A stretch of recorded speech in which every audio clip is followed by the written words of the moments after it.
Hi, my name is Kyle Benak. I'm currently a full-time Android bug wrangler for Google, and today I will be presenting my Android mobile hacking workshop.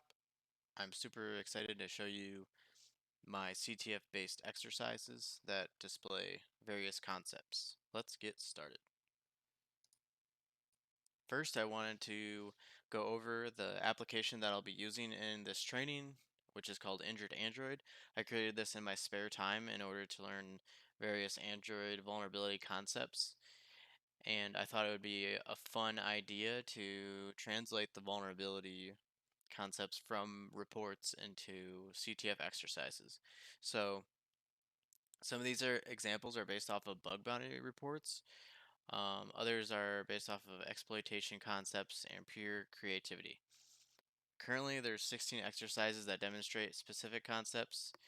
I may have enough time to go over 3 prototype exercises that I've been working on.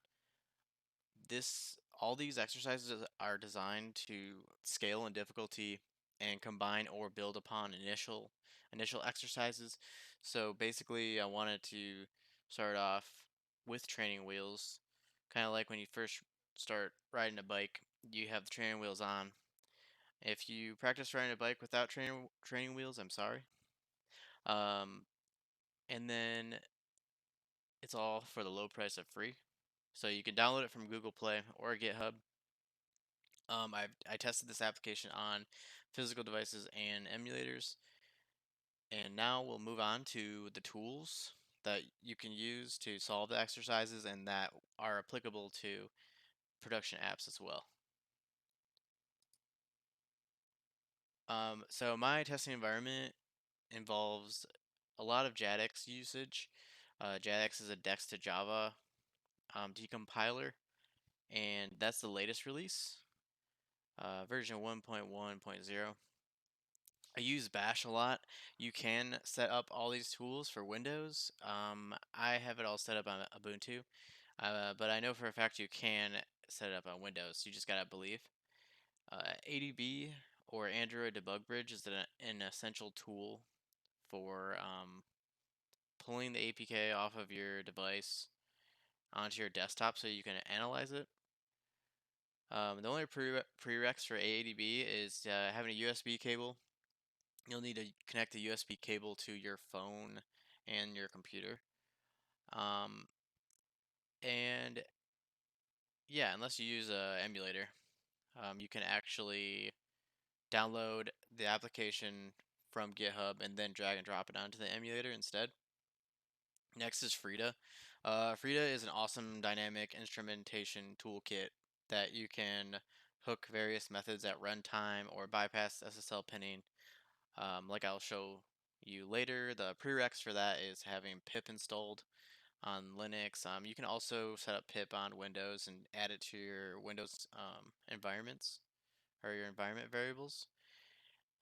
Burp Suite has its own installation binary, so there's not like it's not too difficult to set up. DB Browser for SQLite is an awesome tool to use if you find an SQLite database that's in a public directory. You can see if like sensitive credentials are stored there and stuff. AWS CLI is another tool that applies to one of the exercises, and that's based off of an actual bug bounty finding. I'll go over that more later. Ghidra is just a disassembler where you can use it to reverse engineer a shared object file, which I'll show you um, with one of the flags as well. So let's get started with flag 1, intro to source code review. Tools I'm going to be using in this exercise is JADX for the most part, and I'll show you that you can search strings recursively via the GUI, save decompiled projects for later use. The CLI option allows you to easily decompile an application and then run like grep against that entire folder. Sometimes it's easier to do that, and if you have some automation set up,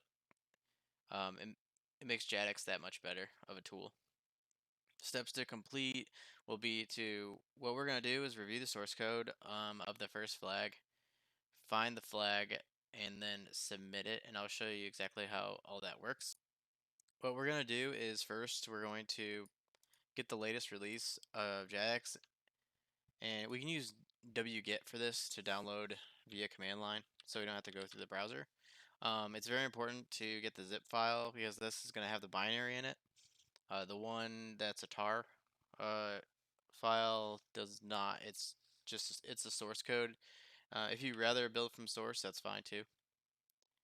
Once it's done downloading, we can look here and look in the directory and unzip it. So if you do unzip, it'll unzip the archive, and then we can cd into the folder, which is bin. So bin's gonna have your executables that you can use to run JADX.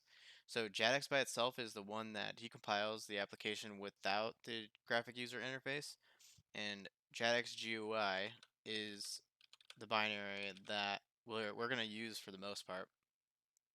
And this has a graphic user interface, makes it super easy to quickly look at various files.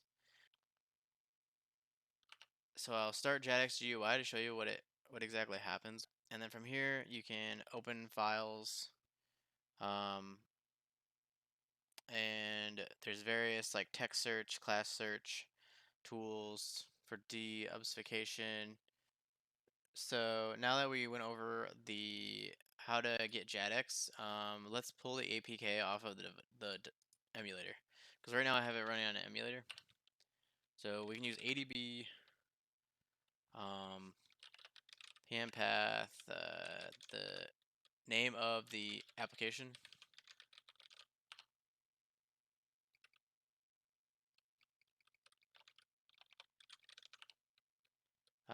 Yeah, so now that we have the path, you can use ADB pull. So ADB pull this path, and then once it's downloaded, what I usually do is rename it. So I'll rename base.apk to the application name, and this is like where you want to automate the process, because this gets very redundant. What we can do now is use JADX GUI to open this file specifically, and then we don't have to worry about like opening the file from the graphic user interface itself. So you can see like it successfully opened the application, and from here we can quickly look at Android manifest.xml. This is one of the places you would want to look first on any application because it's a blueprint. It's basically a blueprint for the entire application.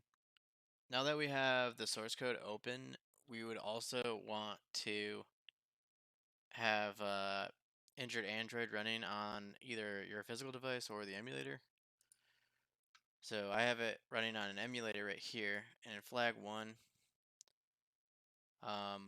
if you click on flag 1, you'll see there's a place to enter the flag, and then there's a exclamation point down on the bottom right.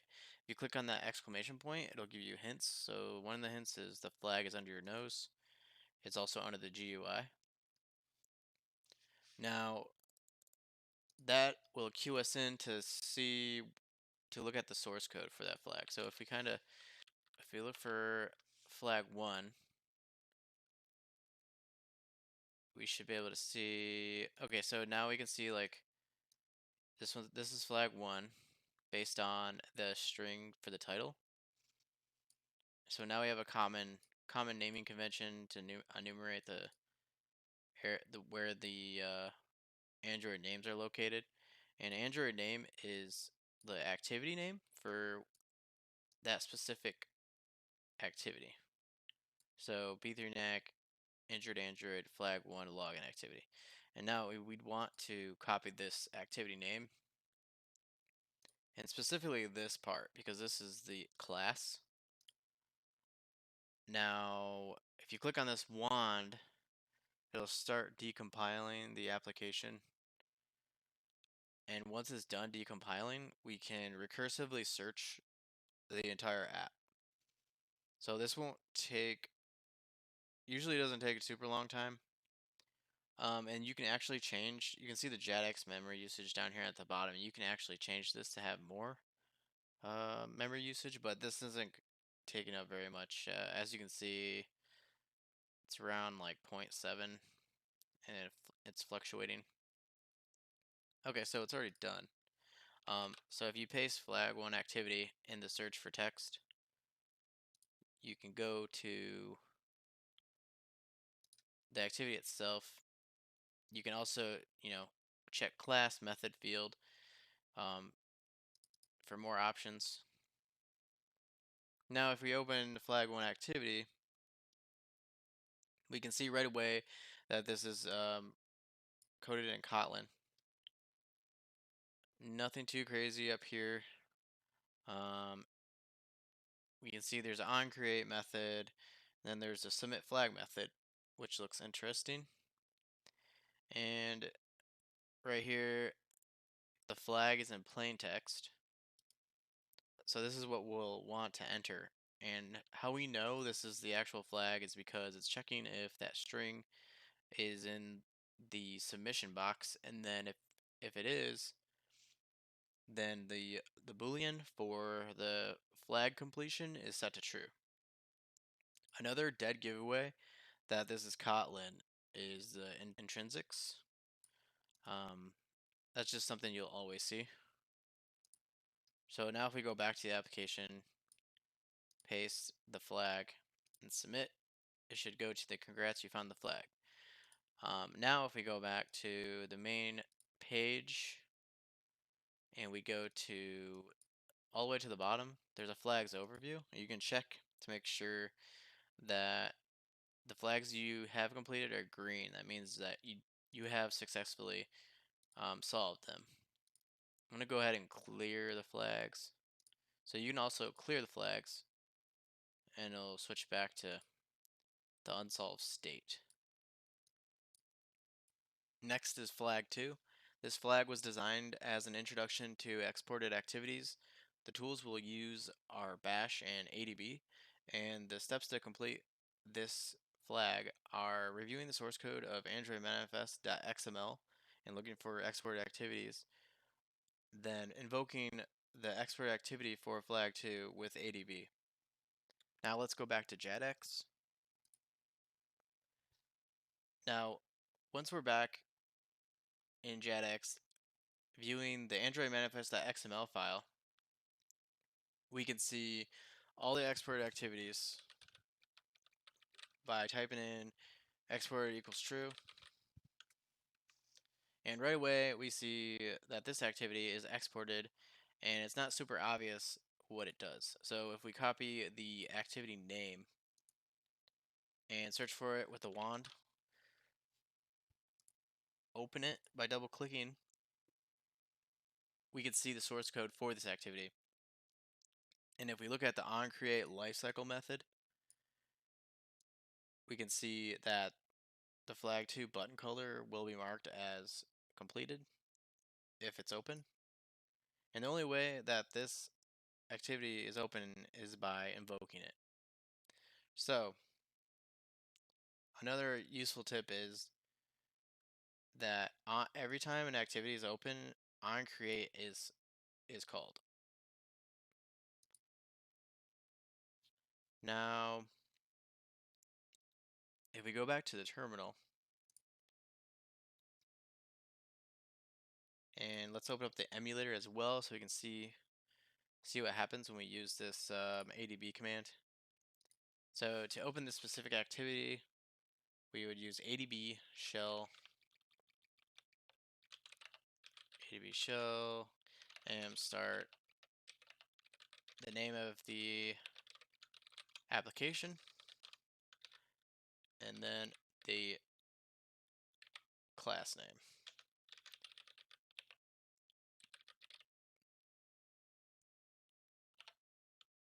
So that will open up the exported activity. And the only reason we were able to do this is because it's marked as exported in the Android manifest. And let's check, and it was marked complete. Now moving on to flag 3, tracing string references. The tool we'll mainly use is JADX.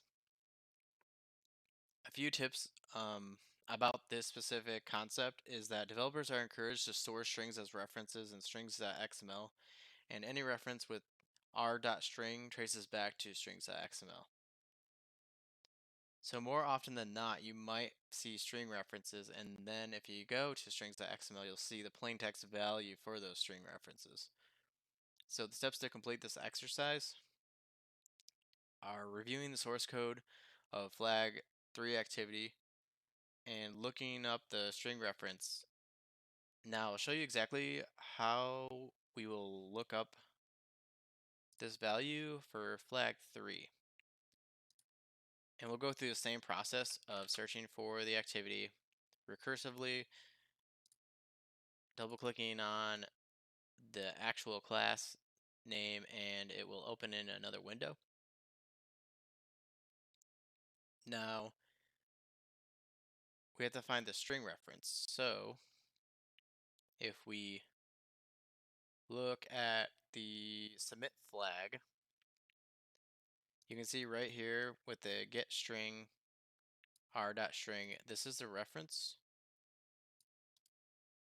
So we can copy that reference, and strings.xml is in res. It's actually in resources.arsc res values strings.xml. Now if we go to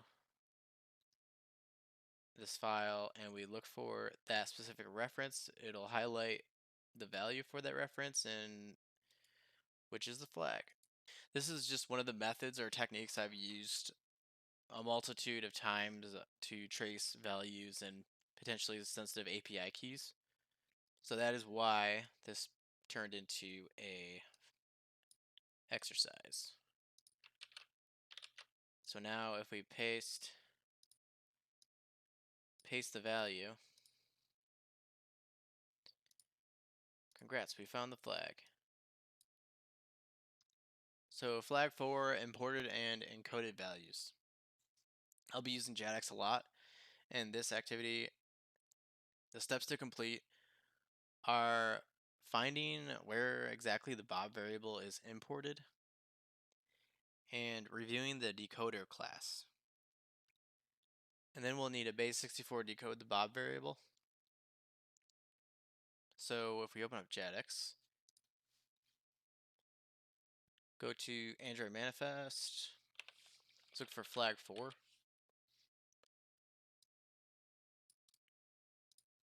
Now we can search recursively for the activity. And now the activity is open. We can see here calling the data with a getter method called getData, and the class is named decoder. So we can copy the class name and find the specific class.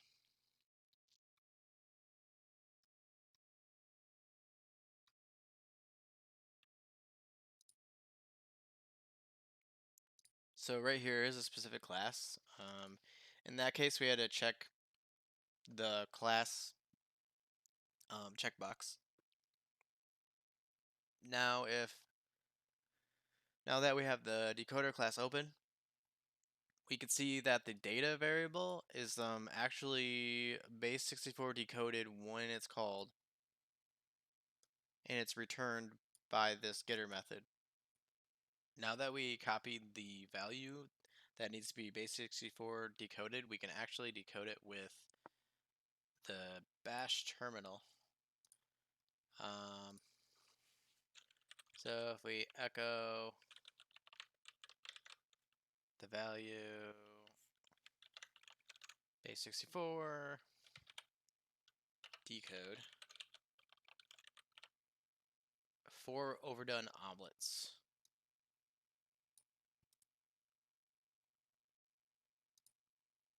And if we copy that and go back to the emulator, flag for login, paste, submit.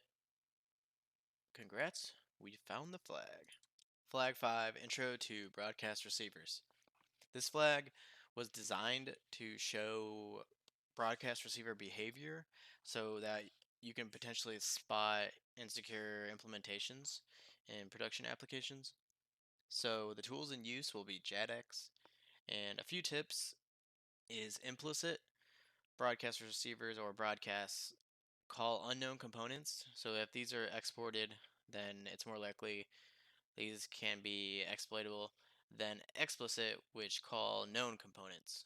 Um, so the steps to complete will be reviewing the broadcast receiver source code and sending the broadcast multiple times until you get to the counter increments enough times until you actually broadcast the flag.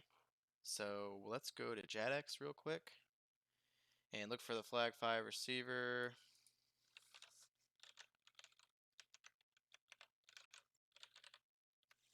And it's right here.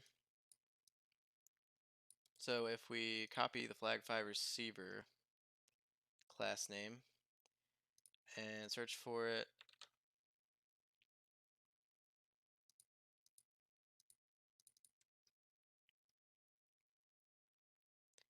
we can see that there's an integer that increments by 1 every single time we send a broadcast, and eventually it'll decrypt this value, which will be the flag value. And then once you send enough broadcasts, you'll actually complete the flag. So this one was more of a creative way to show how a broadcast receiver works. So if we go back to InjuredAndroid, it'll broadcast keep trying, and you are a winner.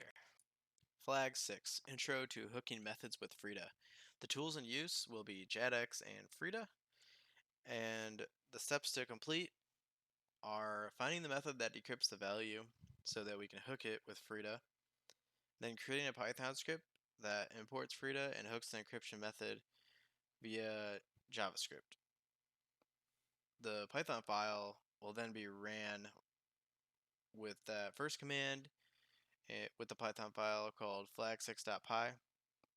And then in the terminal, you'll see the script start, and it'll wait for that method to be used and then print out the value anytime you use that method. Now, as far as source code discovery goes, we would copy the login activity for flag 6. We would then look for that activity, then open it in a window like we did with all the others. And down in the submit flag method, you will see that it's looking to see if the value that is entered in the edit text field equals the value that's being decrypted from this activity. So there is a few steps that we need to do in order to get this set up correctly. First of all, we're going to need to push the actual Frida server to the emulator, and I'll show you exactly how to do that. First, we'll need ADB root just so we don't get any permission errors when we try to start the server. So you can use ADB push to push files to your emulator or physical device. And so now we'll get the Frida server, and we're gonna push it to data local temp.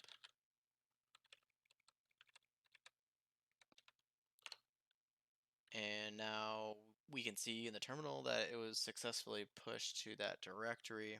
Then we can use ADB shell, change the permissions so that it runs.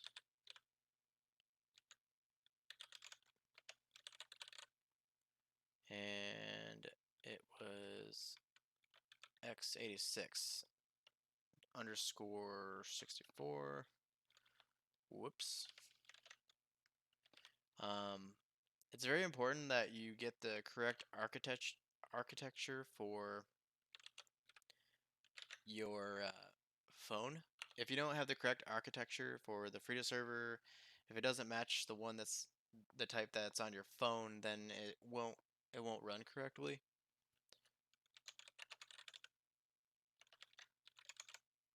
So now, if we run the Frida server, we can no such file or directory. Whoops. That's because I didn't put x86 underscore 64. Okay. So now it's running, and one awesome thing about Terminator is I can just open another window here. Now, if I run the flag6.py file, I will show you exactly. So what this does is this Python file imports Frida and uses the Frida APIs to spawn a process that monitors for a specific encryption method, and the encryption method is actually specified in encryption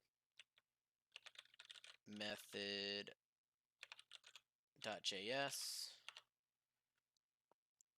So as soon as I run this Python file, it's going to log when the Java perform function is called for that specific method, and it will log the actual. So actually, when I click on the button that is used to decrypt the value, it will automatically decrypt the value that we saw in JADX that's specified in var mystring, and it'll give us the plain text value back. So let's check this out. Let's clear this terminal, and we're going to do Python 3 flag6.py. And the script loaded successfully, and it's waiting for us to actually run the. Let's move this over here. So go to flag 6, and we don't even have to input anything or the value, and it'll just decrypt what is needed to solve. So if we copy this, go back to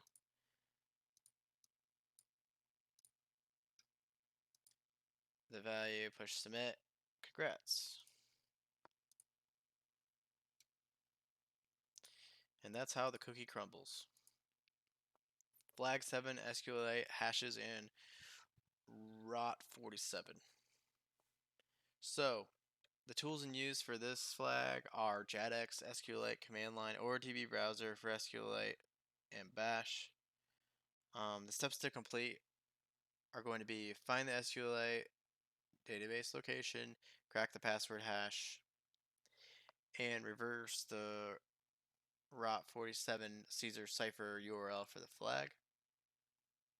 And this can actually be done via the bash command using tr to reverse the cipher. That's the quickest, probably one of the quickest ways to do it.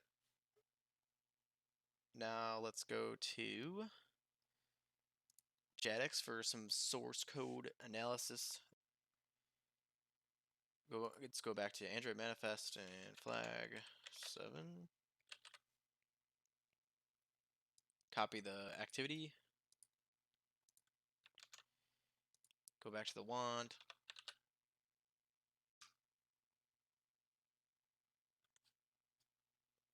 Let's see.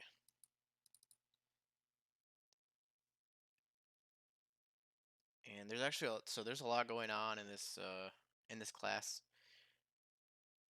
So we'll try to focus on the database calls. And here's all the database calls. So right here, you can see that it's creating a database, a SQLite database, and there's a column name, subtitle, table names. So you could actually base 64 decode these values to solve the flag as well. But what we'll do is use SQLite via the command line to solve, just for fun. Because once you get the actual password hash, you still need to crack the password hash. You'll still need to reverse the Caesar cipher for the endpoint. And there's also this is another reason why it's useful to do source code analysis, is because after seeing this on destroy method, you can tell that if you leave this activity, the database will actually be destroyed and you won't be able to access it via SQLite. So let's open this activity, look at the tips. So run ADB as root, stay in this activity. And that's because of the onDestroy method. So if we X out of that, clear ADB shell, data. This is the path that all the applications use for their data. So that's also another useful tip, is that data, and then the application name, it'll always be the application directory path. So then we can see here that there's a databases, and this is a test.db is the database for this particular flag. So if we go,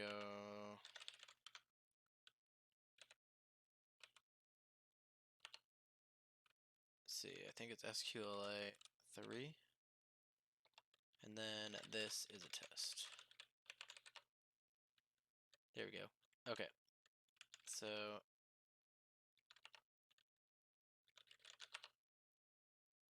read file name. Let's see, what does it show? Tables, let's do that. From, this is a test. Or actually, is it use this as a test? Let's see.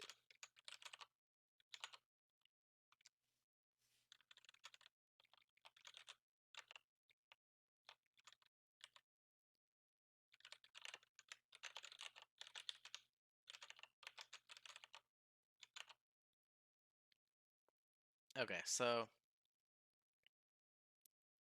we can see that there's two tables, and one has the flag hash, and the other is the endpoint for the password.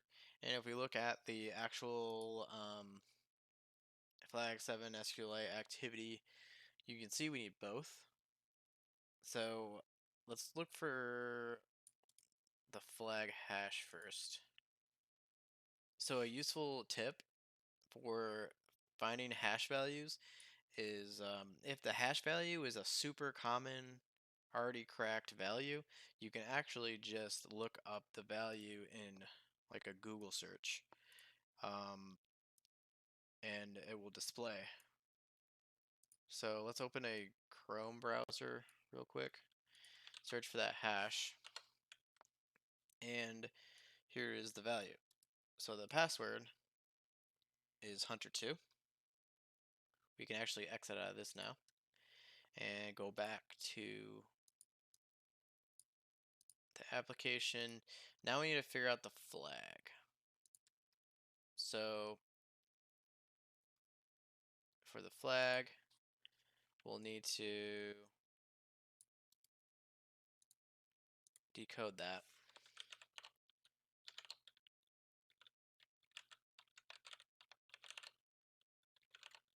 We can actually exit out of the AWS shell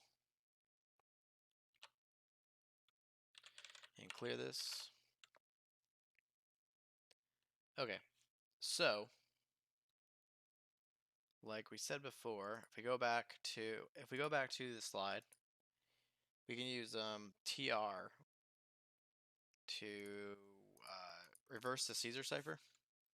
So if we use this command with the value we found in the Sqlite database, we can grab the endpoint that has the flag.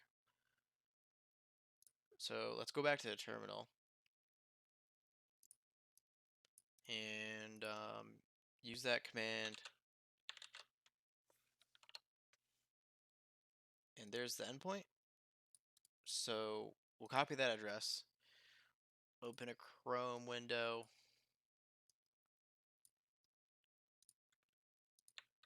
go to that endpoint, and there's the flag. So if we go to the application, paste in the field, submit, and congrats, we found the flag. Flag 8, mobile to AWS S3 Bucket. The tools in use here will be JetX and AWS CLI. And this is one of the many examples of going from mobile static analysis to a web property. That is one of the coolest things about Android apps, is that you can basically have access to all the source code and potentially put things together like a puzzle in order to gain access to other properties, which would give you a higher bug bounty payout most of the time. So the steps to complete will be finding the AWS credentials in strings.xml, create AWS profile, and use AWS CLI to find the flag value, and submitting the flag. So if we go to JetX to statically analyze this flag,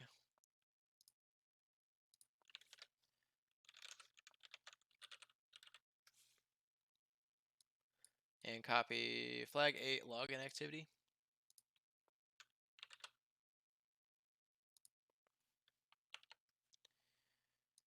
now if we open it, so we can see that there's an AWS endpoint that is being checked remotely to ensure that the value submitted is indeed the flag. Now let's go to that activity to see if there's any tips.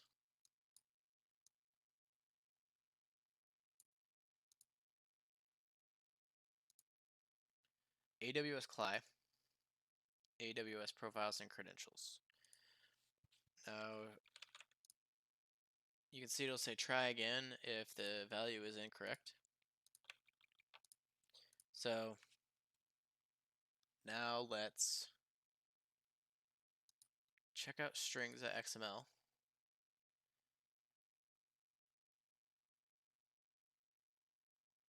So this application, I took out the actual AWS ID and AWS secret, but all you need to create a profile in AWS CLI are these two specific variables. So this is in the Google Play application. So if you wanted to go through this and test it out on the command line, you can, but I took it out of the source control testing versions for obvious reasons. Once you have the AWS client installed, all you need to do is specify S3 bucket, use the ls command to list the contents of that bucket, and then you create the profile and specify which profile that you want to use in your credentials area. Then when you hit enter, it'll look up the contents and it'll present you with the flag. And the keys are read-only, so don't worry. I didn't disclose any sensitive keys. So let's go to the exercise and submit. And yay, we completed flag 8. Flag 9, Firebase, JSON endpoints.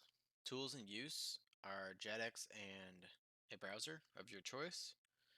The steps to complete are reviewing the source code of flag 9 Firebase activity and base64 decoding the directory value, because this is going to give you the actual JSON endpoint.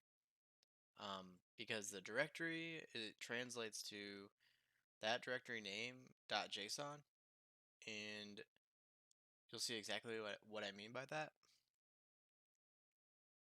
So if you're auditing an application, we're going to use the same method that we've been using, which is going back to Android manifest.xml, going to flag 9 Firebase, copying the actual class name, and using the search function. Now we're going to open it in a new tab. You can see right here there is a base64 encoded directory name. Now, if we go down to the class right here, you can see that it's being base64 decoded, and this is useful information to know. Now we know that we can actually decode this value to get some, like, kind of a clue on what we need to do next. Also, if you go to the flag 9 Firebase activity in the app, it'll give us some clues. So the use the .json trick with the file name. Now, we can use the same command that we used in a previous activity to decode the base64. Actually, yeah, so it was echo the value and then base64 with the decode flag. So you can see it decodes the flags with a backslash, but that actually equals flags.json. Now if we open a Chrome browser,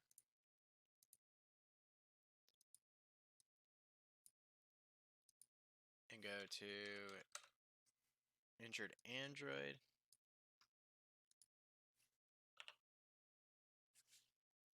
it'll display the flag.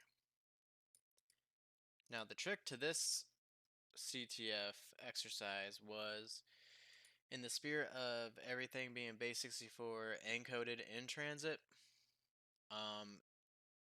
the flag needed to be base64 encoded as well. So the easiest way to re-encode this value was actually to use just burp encoder, because the command line didn't like some of the characters. So if we go to burp decoder and paste in the flag, we can encode as base64 and we get the value that we need. Now if we go to the exercise, InjuredAndroid, and submit, the flag will be solved.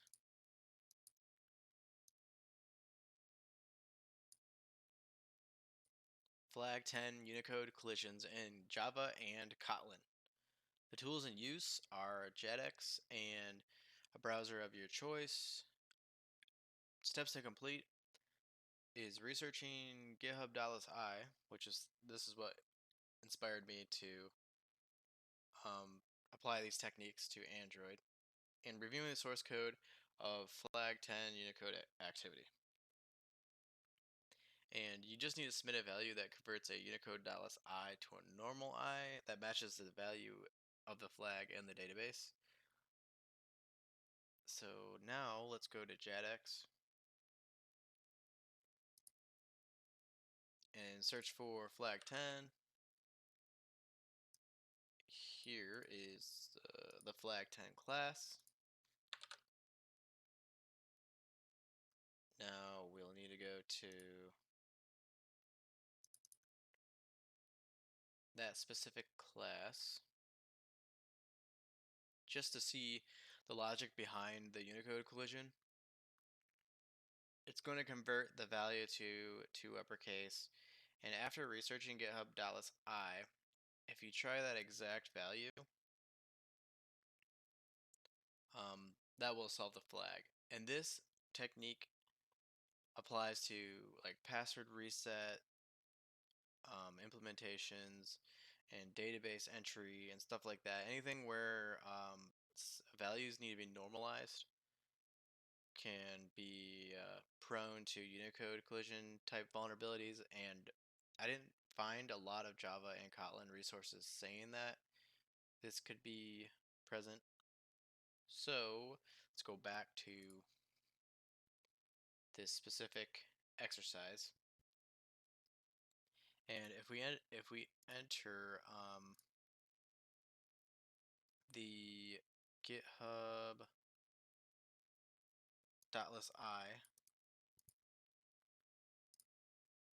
value,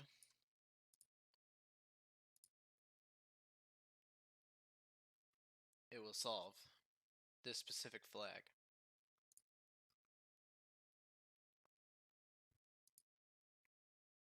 Flag 11, Intro to Deep Links and Binary Analysis. The tools in use here are JetX and ADB, as well as strings, which is included in Linux distributions. It's a command that prints string data and binaries.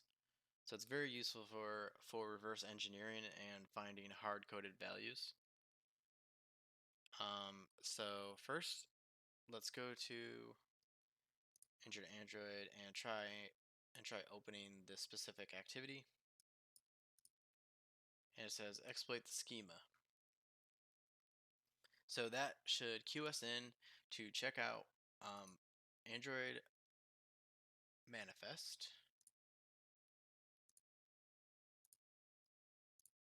Now if you look for flag 11,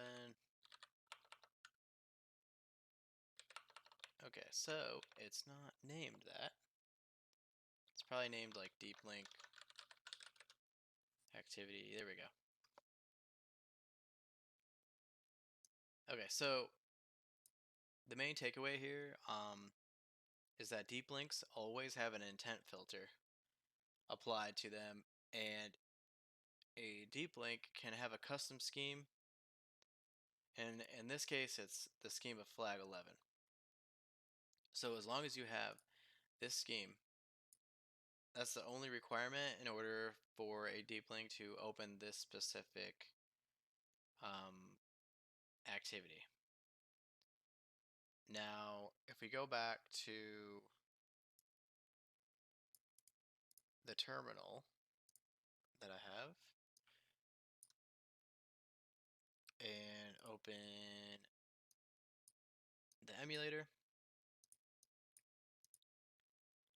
you can use ADB shell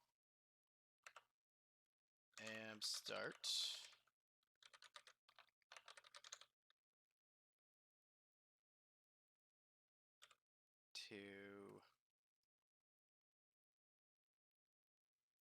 to invoke a deep link. So ADB shell am start, and instead of this flag, it's actually -w-a Android intent action view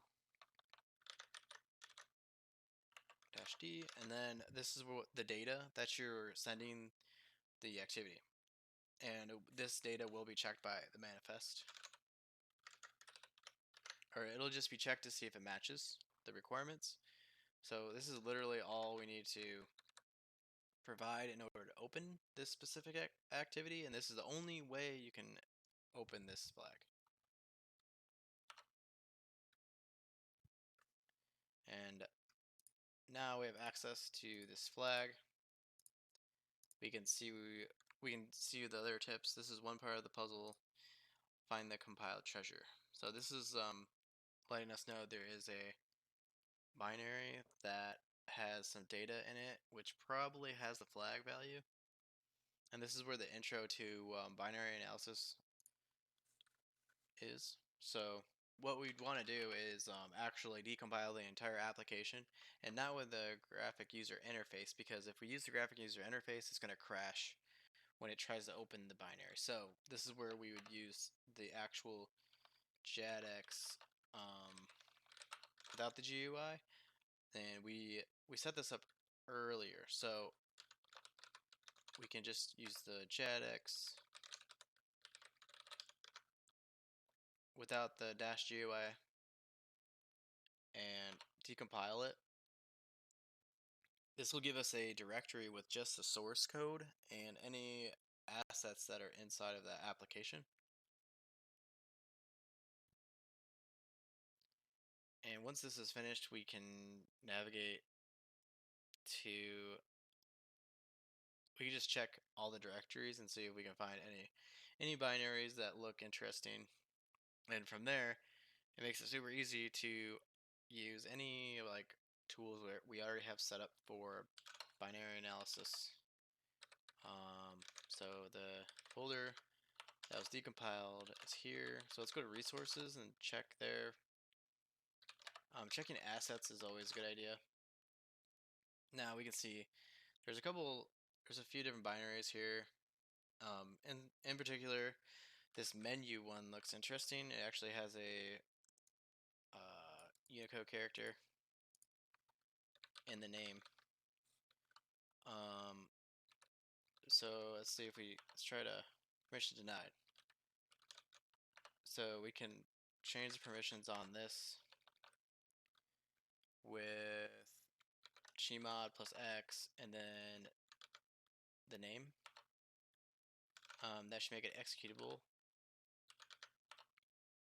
And then we get output, which is the flag. You can also run strings on this, and it will tell you all the strings that are, or it'll show you all the strings that are present. There's a lot to sort through though, so ideally you would want to do strings and then grep, and use a specific grep command. Like in this instance, I could just do that.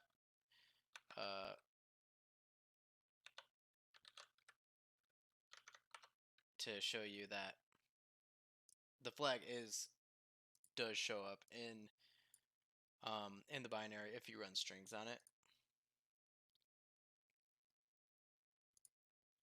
Now if we go back to InjuredAndroid and submit,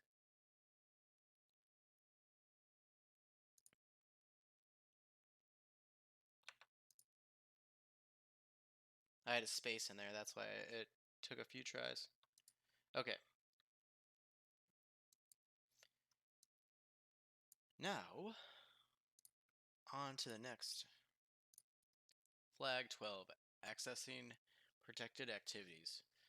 Tools in use are JetX Android Studio for proof of concepts, and a third-party application which I created in Android Studio in order to show this exploitation concept. The steps to complete are reviewing the source code of exported protected intent.java, and creating the proof of concept app.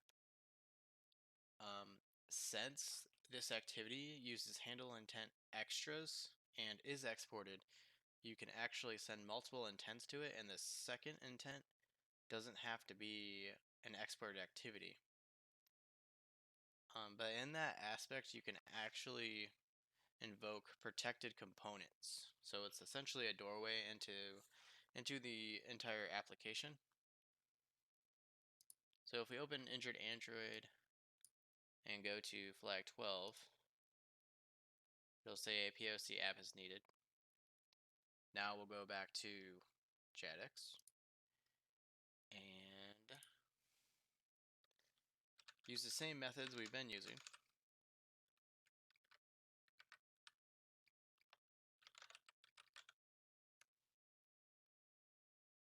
To look up the activity name. Use a search wand. Open the activity.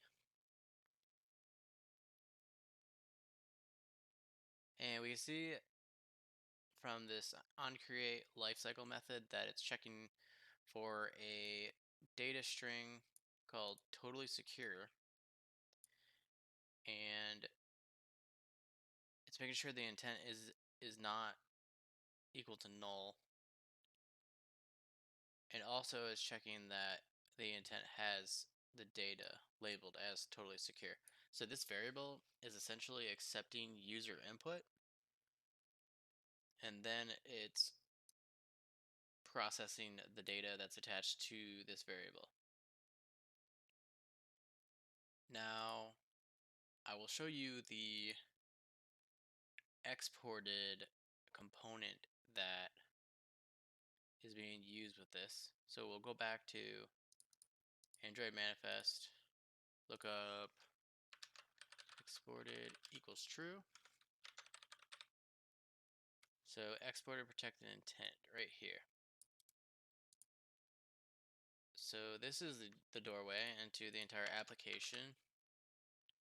Now if we go back to the wand, the search function, and look up the class, we can see that it's handling the intent extras right here, and then it's processing the extra intents essentially.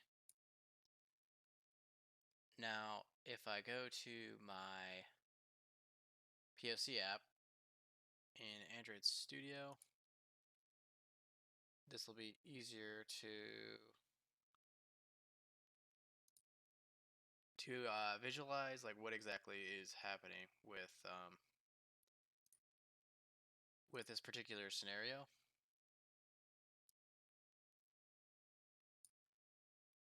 So this is based off of the basic template for an activity. What's happening here is I am specifying the first intent, which the exported activity is looking for, which is access protected component, and then next, the data that's attached to next, which is here, and this intent is being sent to the protected activity. And as long as the logic matches, which was that the scheme was HTTPS, it will solve the flag.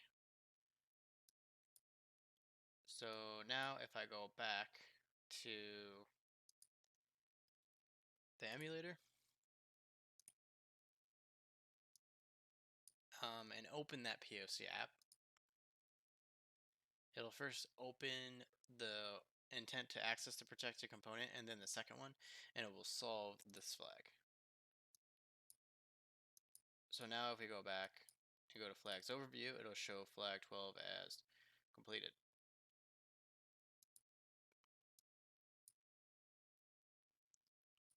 Flag 13, code execution via deep links.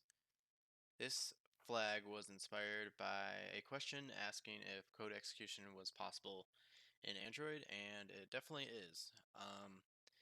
In this concept, I'll be executing code from a custom Golang binary via deep links. The tools in use are JADX, ADB, and HTML for proof of concepts. The steps to complete on a non-rooted device is running ADB as root, using ADB shell to access the device, navigating to the data directory for the application, and changing the permissions of that binary. And then we'll be able to use a deep link in order to execute commands from that custom binary. Now, finally, we'll be able to combine the output for the flag so that we can solve it. Let's get started.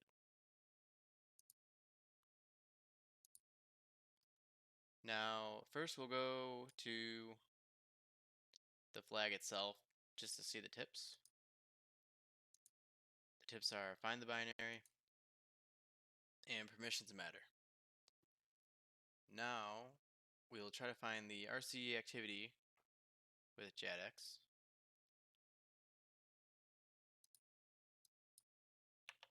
So we can go from based off the title.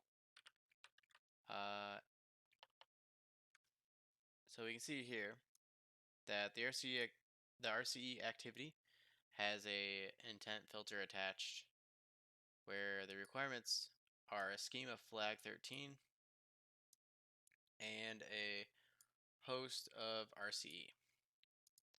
So what we'll need to do is combine the scheme and the host in the form of a hyperlink along with the parameters that are in the RCE activity. Now I'll show you exactly what I mean, because the activity is checking for parameters of binary, and the second is called param, which is actually the command that the binary executes. And finally, once we find out what the flag is, we can use the combine parameter in order to solve the flag.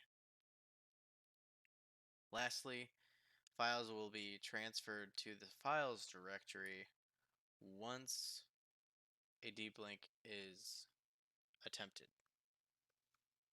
So, first, we'll go back to the terminal and make sure ADB is running as root, which is already running as root. Now we can go ahead and go into ADB shell, cd into data, the application directory. We can check out files. Let's just go ahead and remove all these files just so I can show you exactly what I mean by so at first the binaries won't be in this directory, but after you run a test deep link, the files will be in this directory.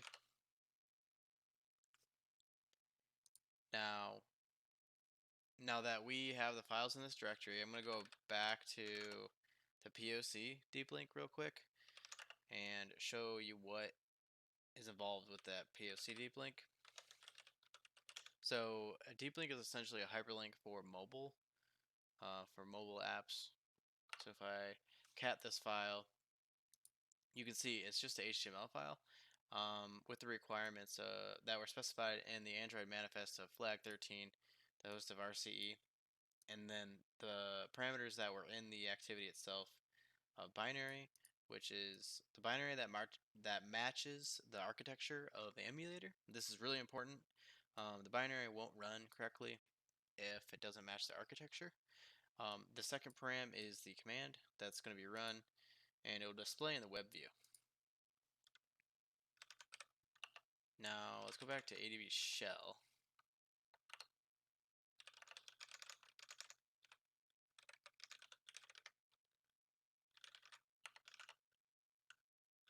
Now let's try to run these binaries just for fun. So the permission is denied. To change that, We can use chmod.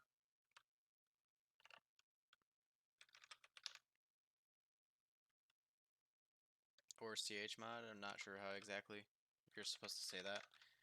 But there's no E, so I don't know why I said chi. Okay, so we should now be able to execute. Yeah, a parameter is needed. So we can try to add like a help. It's always useful to add, like try to see if there's a help flag for binaries when you're testing them. So there's a list of available commands, and you can go through all these commands here, or you can execute the commands with the deep links. Now let's go back to the device and see the deep links in action. So this test 1 is going to execute the first test, the parameter for the binary for with the command test1, which is treasure. Test 2 is going to be an underscore. Test 3 is going to be planet. And then lastly, when we combine all three, it's going to solve the flag. Flag 14, Flutter stored XSS. Now this flag was inspired just out of curiosity to see if I could get XSS to work in Flutter web views as well.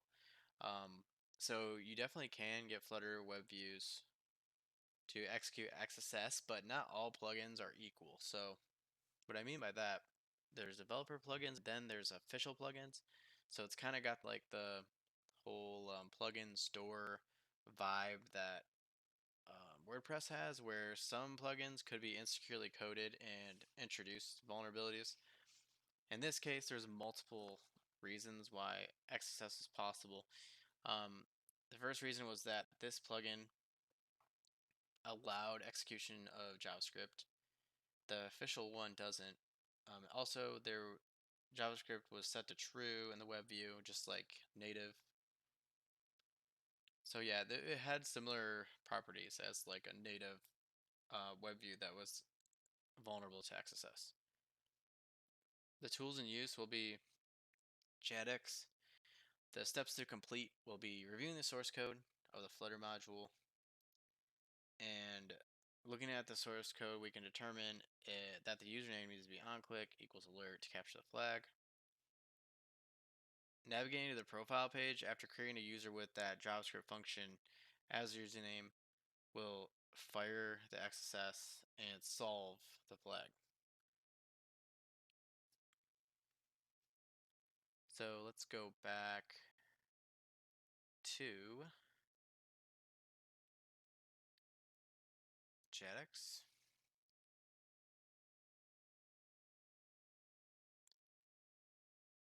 Actually, I'm curious now because I think it's debug mode for the Flutter module.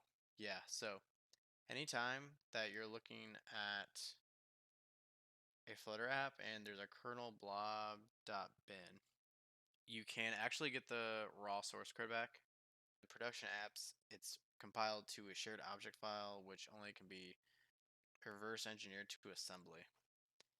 And I think, if I remember correctly, I think that was actually copied here. No, but it wasn't copied here. So what we're gonna have to do is go back to the source code, and it should be in our assets folder. So Flutter assets, and should have a kernel blob in there. Yeah. So we could probably, to make this faster, there's definitely ways to grep through just for the source code of Flutter bin files. I'm going to try to just find the flag itself.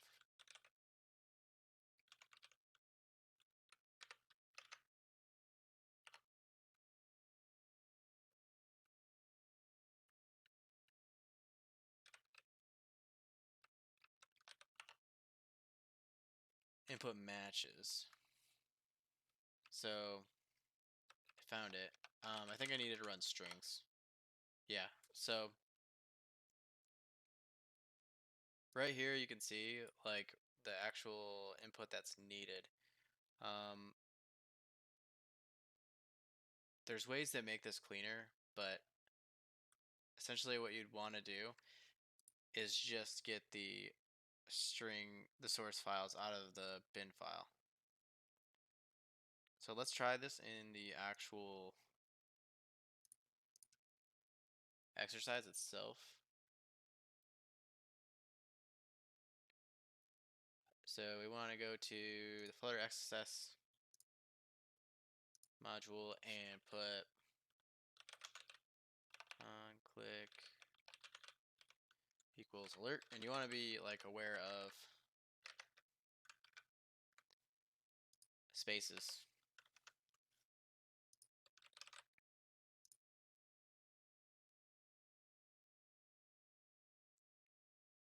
Now if you go to the profile, it should alert.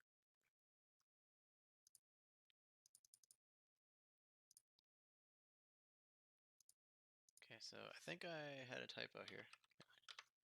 Let's see, maybe without the colon.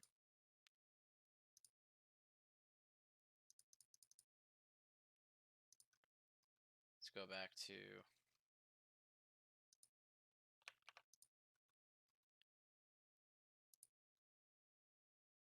yeah, this is all so if you put exactly what is needed,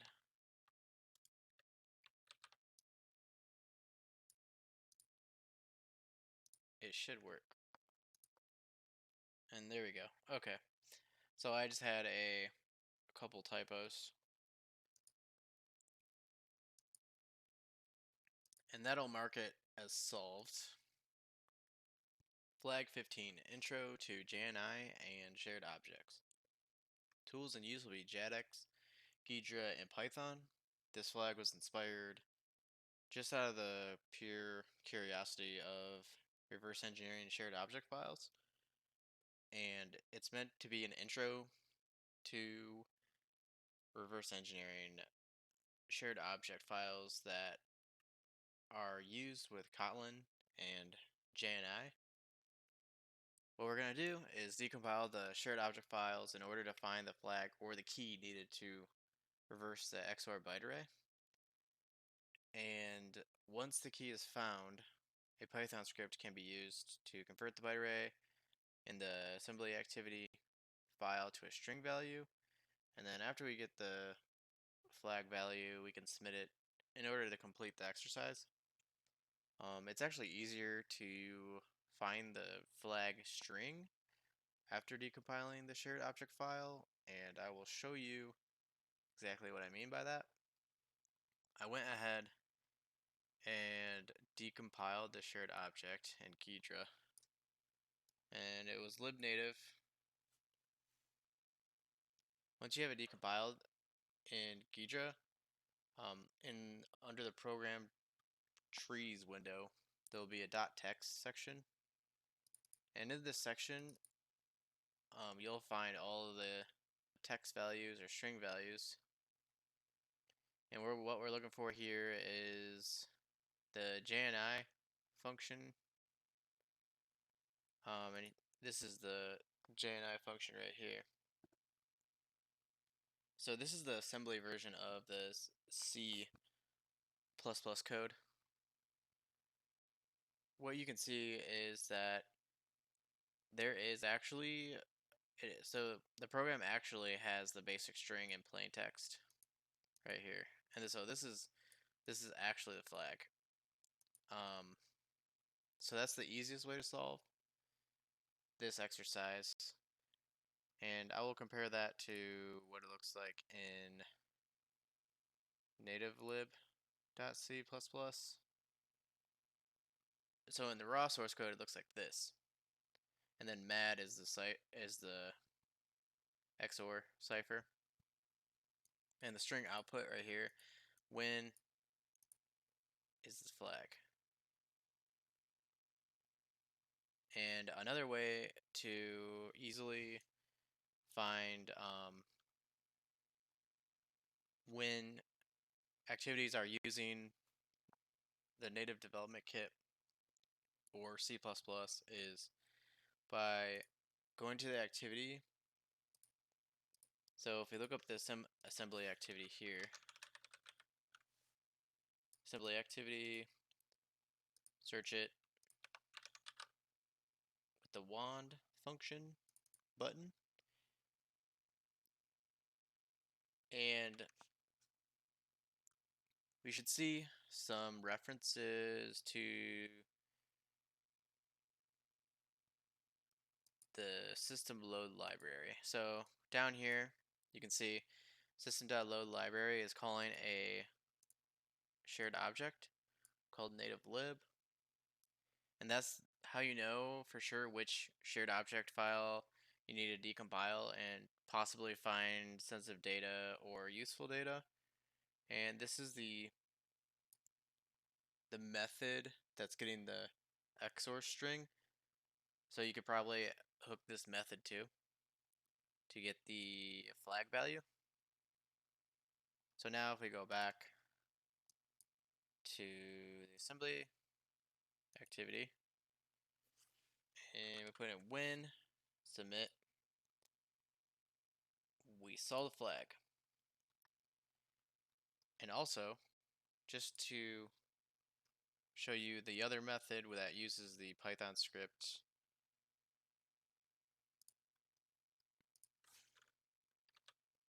let's go back to the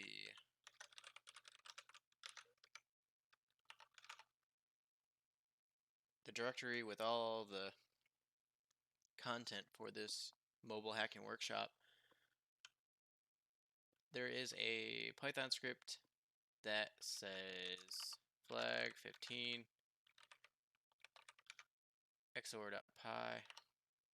So what this does is it takes the byte array and the key and reverses the XOR cipher. So if I run this,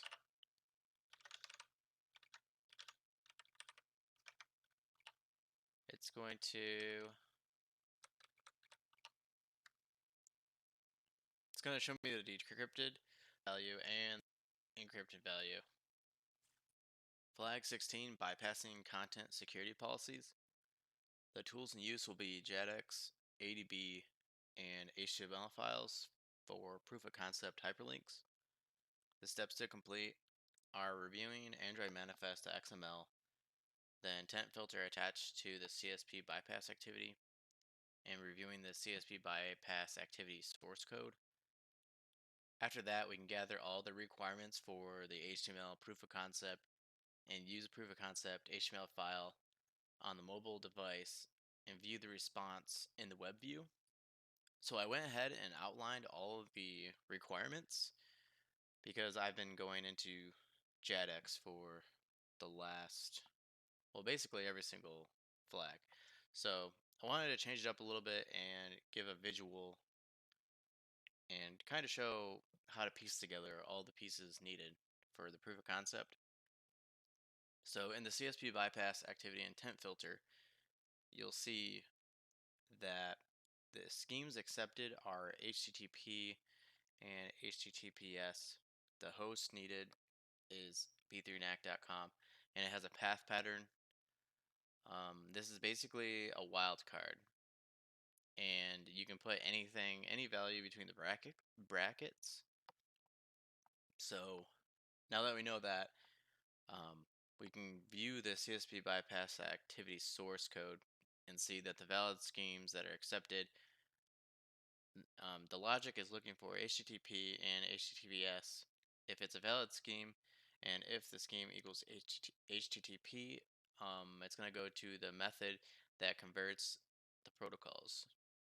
And this way, if you start out with the HTTP protocol, the origin of the request is going to be the application itself and not a wildcard origin of the browser on the mobile device. Because if you go to the goTo URL method, it it's checking to see if the intent source is Chrome, and if it is, it's logging it as a bad origin, and the request won't succeed. Now, let's see this in practice. So if we open the emulator and the browser, not the browser, the terminal,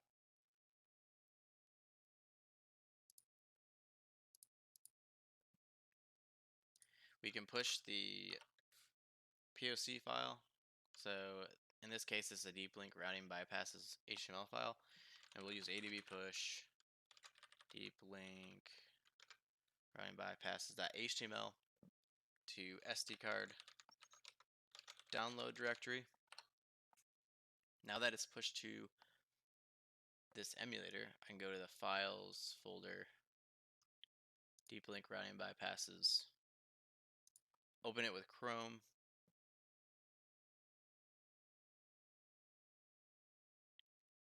zoom in so you can see it. So CSP bypass, this hyperlink, once we click on it, it's going to execute, or it's going to be processed by the intent filter, and the activity logic is going to handle the rest. And you can see in the proof of concept in the bottom left, it's just a HTML file with a hyperlink that uses HTTP, and it fulfills a scheme requirement, and that's a host requirement of b3nac.com, and then literally anything can be put between the brackets there, but that's the last requirement we need for this to work. So we're going to open it and we're going to say just once. And you can see there's a response from the remote endpoint, and the flag is actually in this response under the meta name. And you can see this interesting looking value called nice work with inside the brackets, and this is the actual flag. So if you enter flag and submit, congrats, you found the flag. Moving on to flag 17, SSL pinning bypass. Tools in use will be JetX and Frida. Steps to complete, we'll be finding the SSL pinning activity, setting up a man-in-the-middle proxy to forward traffic from your device to burp, and then hooking the SSL pinning method with Frida. Now, let's get started by finding the SSL pinning activity. So if you remember, under the Flutter XSS module, there were multiple activities. So there's a Flutter SSL bypass activity, and let's just try to put values in here and see what happens as a example. So if we click check, it'll say no such algorithm, message digest not available. So what we're going to do is hook the method that checks for the cert and gives the condition of true and false, and basically what Frida is going to do is return true for every single, it doesn't even matter what the value is, but when you click the button, it's going to return as true, and then traffic will be sent. We'll intercept that traffic, which has the flag. But first, in order to get the flag, we need to bypass the SSL pinning. So we're going to do that by running this Frida command and making sure our proxy is set up correctly. If you're using ABD, you're going to want a manual proxy configuration with your host name of your computer that has burp running, and then the port number for this specific device. So we're going to apply. So this is going to be a listener in burp. So now that we applied that, we can exit out, and we can also make sure the Wi-Fi is set up. So you need to you need to set it up in 2 different locations. One is in the AVD and one is in the device itself. So I'm gonna go ahead and put in my IP for my desktop computer and the listener port and save. Now I can set this up in burp. So in burp, you're gonna go to options, and I already have it added in here, but you're gonna want to add an all interfaces address, and the port's gonna be 8082. Now that we got the proxy set up, we could run the Frida command in our terminal. This will restart the application with the injected script. So if we go back to that specific footer XSS module and then SSL bypass, it doesn't matter what we put in for the values. If we click check,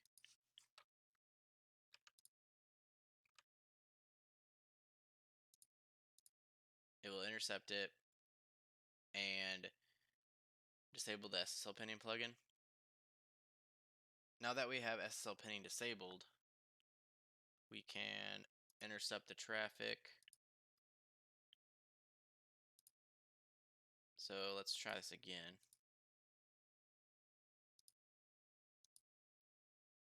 So we successfully bypassed SSL pinning and intercepted the flag. We can copy this, go back to the emulator, and complete this flag 17 activity and submit.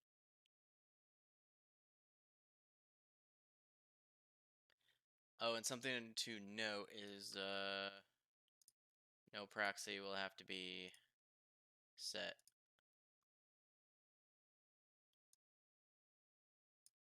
for the connection to be successful. So, yay, we found the flag. Next, I will be showing you a prototype exercise that has to do with deep link routing bypasses. The tools in use will be JADX, ADB, and HTML files for the proof of concept hyperlinks.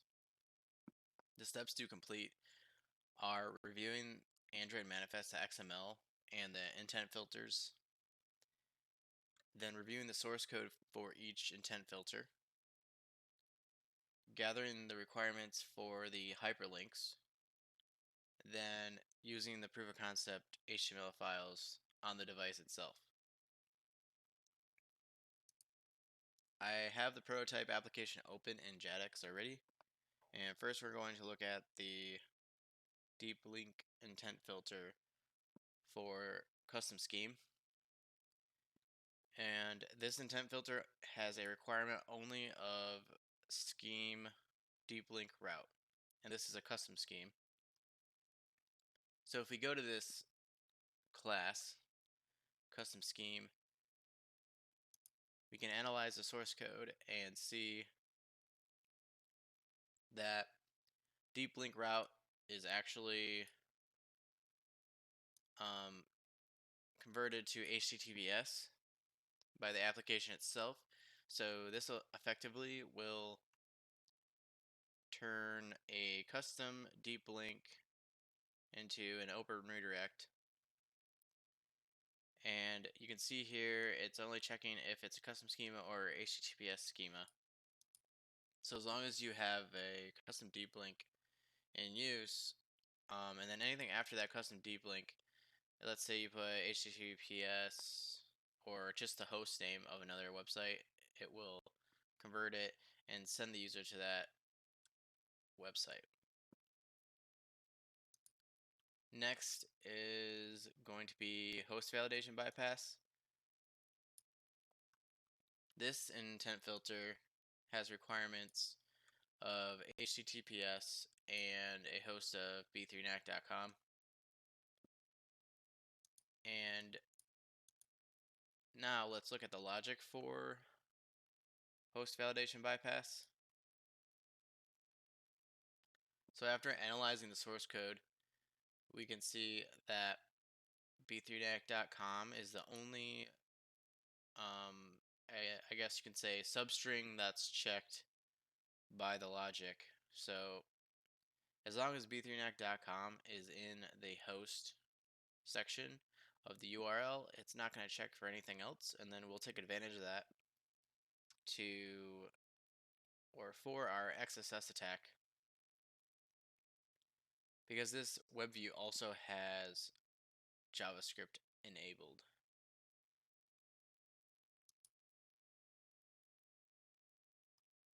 Next, we'll look at the path pattern intent filter. This intent filter only has a requirement of a custom scheme path pattern, a host b3nac.com, and a wildcard path pattern, which means that we can put anything in between these two backslashes. And in this case, when we see the logic behind this intent filter, it will convert any of the data. It'll load the data in the deep link to the web view, and this web view also has JavaScript enabled, true. So now let's check out all these prototype bypasses in action. So if we open the emulator and our terminal,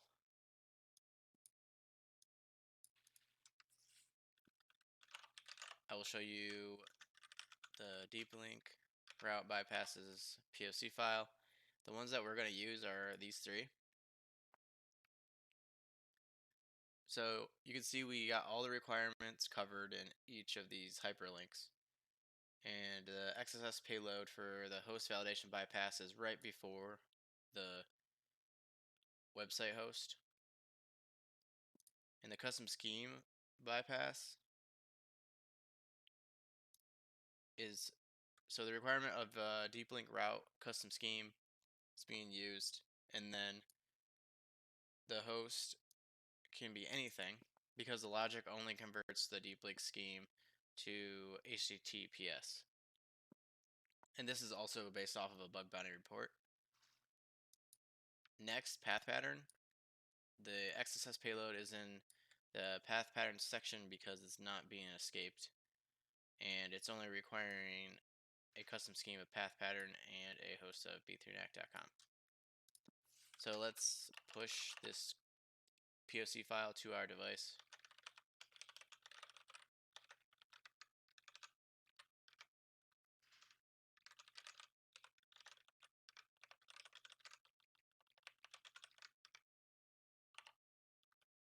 Now that it's pushed to our device,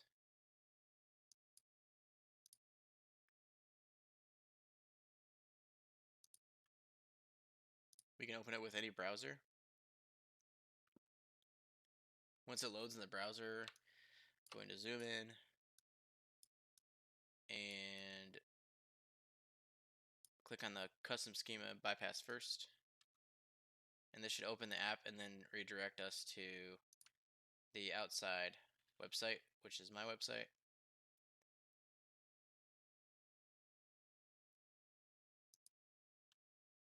Now let's check the host validation bypass.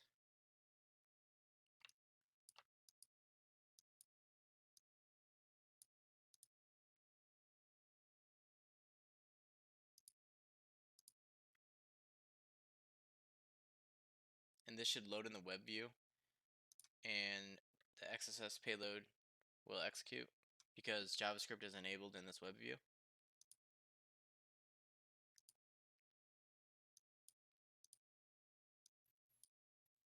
Now let's try the path pattern hyperlink.